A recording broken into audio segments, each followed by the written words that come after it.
A mi aita le salió la plaza de médico aquí en Oiartzun y se vinieron aquí a vivir. Pero fueron súper bien acogidos en Oiartzun. Desde el primer día... Yo nací aquí en Oiartzun. Ellos vinieron aquí en el año 70, yo nací en el 74. Y siempre estuvieron muy involucrados en... Bueno, pues en aquella época era una época de mucho movimiento, de muchas cosas. Ni mi aita ni mi ama militaron nunca en nada, sí que participaban de ese fervor cultural, político que estaba habiendo aquí, de eso, ¿no? De la recuperación de derechos perdidos durante eso, tantos años de dictadura militar, estatal, ¿no? Yo pude ir a la Icastola, de esas cosas que eran como súper importantes para ellos en aquella época, ¿no? Que pues de no haber tenido ciertos derechos, de repente, mediados de los años 70, hubo una campaña que ETA mandó cartas pidiendo el impuesto revolucionario prácticamente a todos los médicos. Pagaron el impuesto, que además era cuantioso, y yo, por lo que me han contado, una situación pues complicada, porque no es una cosa que dices, te llega una carta, haces un ingreso en una cuenta bancaria y se acaba, ¿no? O sea, es todo un proceso, cómo lo hablas, con quién lo hablas, cómo puedes llevar el dinero, a dónde lo llevas, todo es secreto, todo esto, no sé qué, y pues fue una experiencia, un poco un susto y sí, unas de esas cosas negativas que se vivieron duras en Euskal Herria. Un comando de ETA había tenido un altercado con la Guardia Civil, con la policía, o sea, la Guardia Civil, sí, en Herrera, en Donosti, y había habido un tiroteo, y uno de los miembros del comando, Tomás Linaza, fue herido, o sea, quedó muy mal herido, otro ligeramente herido, y el conductor de este comando, Eugenio Sein, era una persona de Oiartzun, de aquí de siempre, y a la que conocían mis padres, y bueno, pues se dieron a la fuga, ¿no? O sea, de Herrera, ellos lo que buscaban era pasar la muga, ¿no? Y se fueron, pero el herido estaba muy mal herido, se desangraba y es que se les quedaba. Eugenio decidió ir a nuestra casa, era de noche, era en febrero, y yo he tenido la posibilidad de hablar con Eugenio. ¿Por qué decidió venir a nuestra casa? Bueno, uno porque había un médico, y luego porque él sabía que Aita era muy buena persona. Casualidad, esa noche Aita estaba en el cine y le tocó a mi ama sola. De repente unos tíos que se le habían saltado la valla, nosotros teníamos una casa que tenía jardín, habían saltado la valla del jardín y le habían aparecido en la puerta de casa, en la puerta a puerta. Pero Eugenio era conocido y le dijo, oye, que tengo aquí un herido, que necesito a Esteban. Y mi mamá, pues Esteban no está, es que no sé qué decirte, ¿no? Pues es que se está desangrando y no, es que lo tenemos que meter. Y bueno, pues Aita tenía una consulta. Aita tenía consulta pública aquí en Oiartzun, pero tenía una consulta privada en casa con buen material médico, y esperaron a que Aita llegara. ¿Qué pasó? Que Aita estaba en el cine en Donosti, salió del cine y había retenciones por lo que había pasado en Herrera, ¿no? Entonces no podía llegar, y en toda esta locura los miembros del comando en casa le dijeron, ¿no tienes a alguien que podamos llamar? ¿Es que algún médico que te pueda ayudar? Y bueno, pues mi mamá llamó a un amigo médico, José Miguel Lletano, llegó a casa y nada, pues casualidad mi aita llegó también, y bueno, pues entre mi aita y Lletano pues pudieron curar al herido, o sea, por lo menos salvarle la vida, y bueno, pero estaba todavía muy mal y necesitaba por lo menos pues pasar una noche en casa, ¿no? Que al día siguiente cayó una nevada que no había caído en 10 años, todas las carreteras cortadas, y el comando pues no pudo salir de mi casa, y pasaron 2 semanas en nuestra casa. Súper duro y mucho, mucho, mucho, mucho, mucho miedo, porque no sabes en qué momento la policía lo va a saber y se van a liar a tiros. Tampoco sabes muy bien lo que va a hacer el comando, o sea, no son ni tu familia, ni tus amigos, ni nada, son una gente pues, que está ahí y que le estás echando un cable, pero una situación horrorosa, conmigo pequeña en casa. A mi aita le dejaban salir durante el día a las consultas, pero a mi ama y a mí nos tenían de rehenes en casa, porque ellos también tenían que, pues lo típico, pues es un comando, pues que tienen que asegurar su, yo qué sé, ¿no? Esas dinámicas. O sea, una historia espantosa. Sí, la única habitación extra que había pues era la mía, entonces tomaron mi habitación y yo pues supongo que me quedaba con mis padres, no sé muy bien cómo fue aquello, pero yo sí que recuerdo a Tomás Linaza herido en la cama de mi habitación y claro, yo tenía ahí todos mis juguetes, tenía que ir diariamente allí y tenía unos tíos desconocidos ahí con una pedazo metralleta, ¿sabes? Y en tu habitación y tal, ahí medio vendado y así, no sé. Sí, pues se me ha quedado grabado. Y nada, al cabo de unos meses hay un auto del juzgado contra mi aita por colaboración con banda terrorista. Le detuvieron a aita y fue a un juicio. Él pudo probar su inocencia como médico y la probó y nada, el juicio quedó absuelto, libre. No, a Yetano no lo llamaron a juicio. Estuvo detenido 3 días en Carabanchel y para mi aita esa detención fue muy dura. Que yo sepa, no le torturaron, pero esos 3 días en comunicado que pasó, pues mal. Lo que es cierto que mis padres desde entonces pues ya no estuvieron bien, ¿no? Y eso fue la causa, yo no lo sé, o pues una de las causas, vete tú a saber. Pero nuestra vida familiar como que cayó en picado, cuesta abajo, sin frenos. Marzo de 1981, mis padres se separan y mi mamá se va a vivir a Madrid con su nueva pareja, con Mario Pardo, mi padrastro. Y yo me voy unos meses después a vivir con mi ama y Mario a Madrid y ahí se acaba Oiartzun para mí, o sea que eso para mí, pues sí, tengo muy malos recuerdos de aquello. En marzo del 82 detienen a mi aita. No se sabe que le detienen hasta 2 días después porque como él vivía ya solo, faltaba en la consulta. Bueno, fue el alcalde de Oiartzun y pues consiguieron forzar la puerta, entrar y se encontraron la casa destrozada. Se enteraron que Aita estaba en Donosti, estaba detenido y que se lo llevaban a Madrid. Detienen a mi ama en Madrid, esto sí que yo ya estaba ahí con ella. Casualidad también nos pasó solas porque Mario no estaba esa noche, estaba trabajando.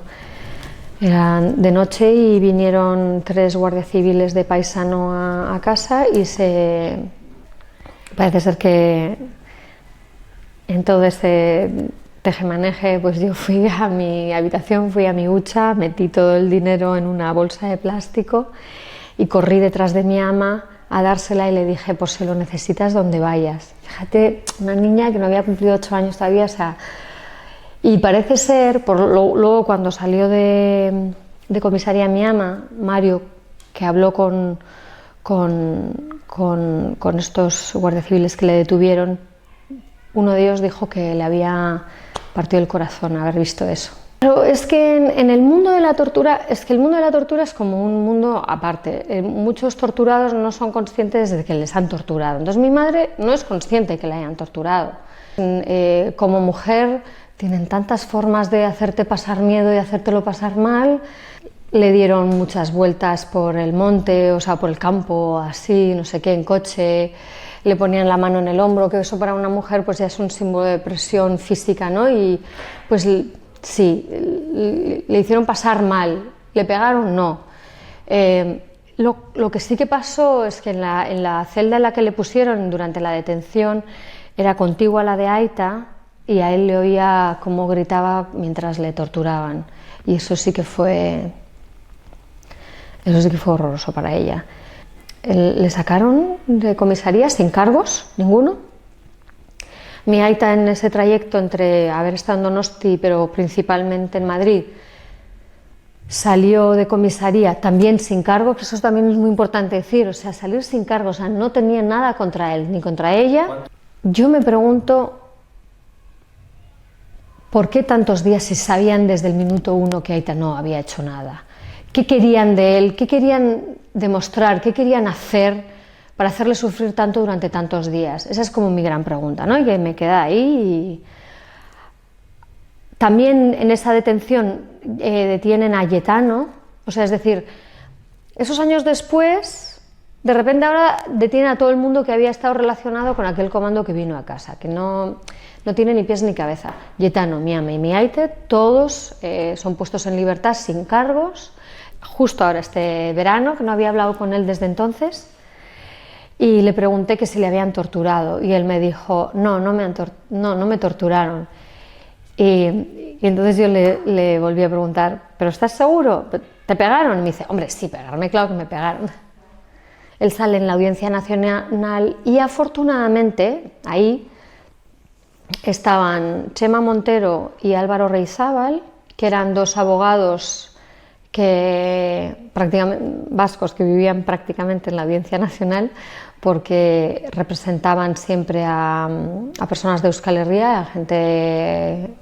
sí, y digo que estaban ahí afortunadamente, pues porque ahí te sales de comisaría y te dejan ahí tirado, o sea, como y no estás ni en tu ciudad, o sea, a él le habían detenido en Oiartzun y le sacaron en Madrid, en plan como, búscate la vida, o sea, es que es el trato tan inhumano.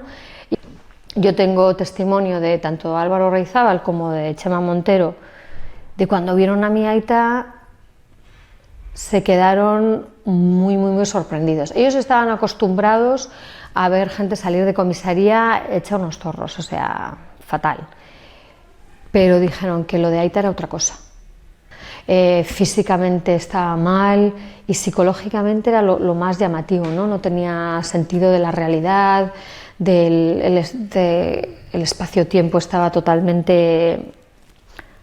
O sea, estaba como en otra dimensión, no estaba... Y entonces ahí se dieron cuenta de que, bueno, pues algo gordo había pasado durante esos días de detención para que él estuviera así. Fueron de vuelta a Donosti en el coche. Entonces en el coche, pues, hombre, son 5 horas de coche, te da tiempo pues a hablar con la persona, y Álvaro Reizábal pues explicó aquí en unas jornadas en Oiartzun. O sea, lo que vio de Aita fue horroroso, o sea, 5 horas hablando con una persona que es que ida, completamente ida, que no llegaba, o sea, no aterrizaba, y que no había visto una cosa así nunca. Y luego él llega a Donosti, se queda con unos familiares, ¿no?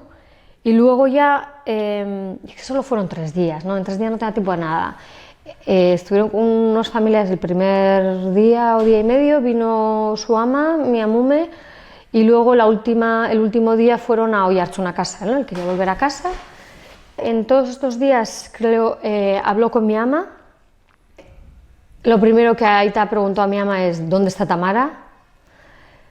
Porque parece ser que durante las torturas le habían dicho que a mí me habían violado y que me habían llevado a un orfanato. Imagínate, o sea... pues ya al día siguiente ya Aita no se despertó, mi amo me fue a despertarle porque le dijo que estaba muy cansado, que necesitaba descansar, y pues no se despertó, estaba muerto.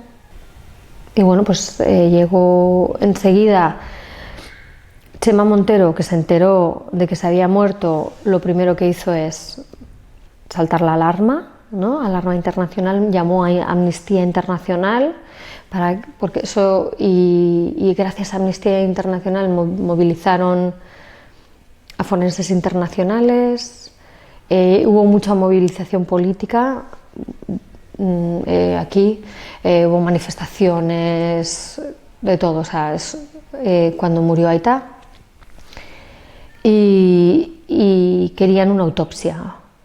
Y bueno, pues el día del funeral de Aita en Ondarru se presionó para que hubiera una autopsia.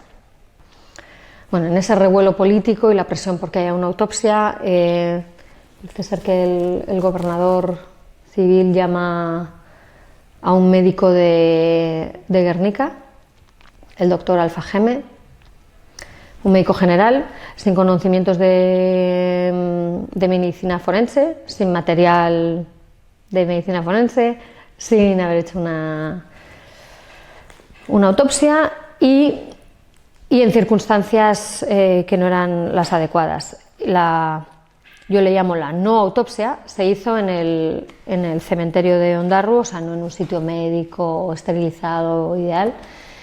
Afortunadamente hubo varios observadores en la autopsia de mi Aita y el más importante para mí es el tío de mi Aita, el doctor Esteban Escola, que él era médico, pero no solo era médico, tenía muchos conocimientos de cirugía porque era otorrino y hacía cirugía. Él pudo, y tenemos audios de una entrevista a mi tío Esteban donde él describe lo que pasó durante la autopsia y él lo describe como una carnicería. El material que llevó Alfageme, el material que tuvo con mi Aita fue horrible. Desestimó todos los signos de tortura. ¿Qué signos tenía el cuerpo? Pues Aita parece ser que tenía moratones en la parte lumbar baja, en los testículos también, y lo más importante es que sangraba de un oído, con lo que tenía el tímpano roto. Es un escándalo, ¿no? Pues porque eso es una fractura, un golpe craneal el que puede romper un tímpano para que sangre, ¿no? Hizo un informe que los observadores forenses internacionales de Amnistía Internacional verificaron que aquello no fue una autopsia. Para el mundo médico es una absoluta aberración lo que pasó ahí, para ellos les escandaliza. Hubo una conferencia en París de distintos médicos para denunciar la no autopsia de Aita, pero ¿qué pasa? Que la no autopsia, el informe de Alfageme dijo que murió de muerte natural, con lo cual me cerró la puerta a mí y a mi familia, evidentemente, para la justicia en un futuro. Yo lo único que tengo es el auto judicial de del juicio, el primer juicio, que además te da una rabia porque tiene todas las fechas mal. O sea, encima las cosas estaban mal hechas, mal investigadas, mal escritas. O sea, el comando no fue en las fechas que ellos dicen, fue en otras. Un desastre, o sea, es que da mucha rabia, ¿no? Y luego también tengo notas de su abogado de ese juicio, pero yo no tengo ningún dato de su segunda detención, no tengo un papel, mi ama tampoco. No sé, es como un misterio, un hombre que desaparece y aparece en la Audiencia Nacional de Madrid. Él desaparece en Oiartzun y reaparece en Madrid en la Audiencia Nacional. Yo con todos los recortes de prensa y con toda la información, con los audios de la entrevista a mi tío y de otras personas que estuvieron detenidas junto a mi Aita, que también le oyeron gritar mientras le torturaban, o sea, hubo más testigos más que mi ama, pues con todos esos testimonios pues tengo algo, ¿no?, que he entregado al gobierno vasco pues para pedir que me reconozcan como víctima, pero es un reconocimiento como víctima. No es una verdad, porque no hay una investigación, las pruebas las he entregado yo, ellos no me han entregado las pruebas a mí, yo las he tenido que entregar. El peso de buscar la verdad está en mí ahora, que es impensable. La justicia no existe para mí en estos momentos. A ver, en Oiartzun siempre le han recordado, ¿eh? Eso esto hay que decir, que año tras año ahí estaban recordándole, y eso, vamos, Oiartzun, vamos, muy bien. Pero es cierto que a nivel social es un caso olvidado. En Ondarru sí se han acordado también de él, en su pueblo natal, pero si tú preguntas, ahora igual un poco más, porque yo he salido más en la prensa y así, pero si tú hace unos años preguntas sobre Esteban Muruetagoiena en cualquier pueblo de Euskal Herria te dicen, ¿quién? ¿Qué? Y es un caso flagrante porque no hay tantos muertos por tortura. Pues yo lo voy a explicar. ¿Verdad es que hay una investigación por órganos oficiales? Normalmente suelen ser órganos policial, judicial, ¿no? Suele ser así. También yo ya a estas alturas de la película no me importaría que si hay una investigación también puede ser académica, ¿no? Pero que haya una investigación oficial. Eso sí es verdad, ¿no? Es poder llegar a la verdad. ¿Qué es justicia?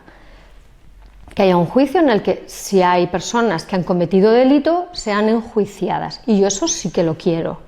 Las personas que pudieron cometer delitos contra la integridad física y psicológica de mi aita, que puedan ir a un juicio y que sean enjuiciados por haberlo hecho, ¿no? ¿Qué es la reparación institucional? Pues la que va a hacer el gobierno vasco está bien, nos repara con un monto económico, pero es discriminatoria. Y eso es muy importante recordarlo, porque a las víctimas de ETA se las repara con un monto, con una cantidad de dinero, y a nosotros se nos repara con el 40% de este dinero. Es decir, si no eres víctima de ETA, eres un 40%, eres un 60% menos. El gobierno estatal ni nada, pero parece ser que con la nueva ley de memoria histórica, hasta el 83, es decir, entra el caso de mi aita, podría haber un proceso similar. En eso no aparece ni la verdad y la justicia todavía en ninguna institución, ni el gobierno vasco ni el gobierno español la tienen reconocida en ninguna ley. Con el franquismo, como había una dictadura militar, siempre puedes decir, oye, es que fue una dictadura militar, es el antes y el después, ¿no? Pero en el después, como todo era perfecto, pero claro, nada fue perfecto. Y estos casos enseñan, pues que no, que en materia de derechos humanos fue horroroso, pero claro, también pones en evidencia a las fuerzas de seguridad del Estado, a los propios gobiernos en teoría democráticos. Entonces, claro, ellos tienen mucho que tapar, es normal, yo también entiendo, es un mecanismo de autodefensa, pero es un mecanismo de autodefensa antidemocrático.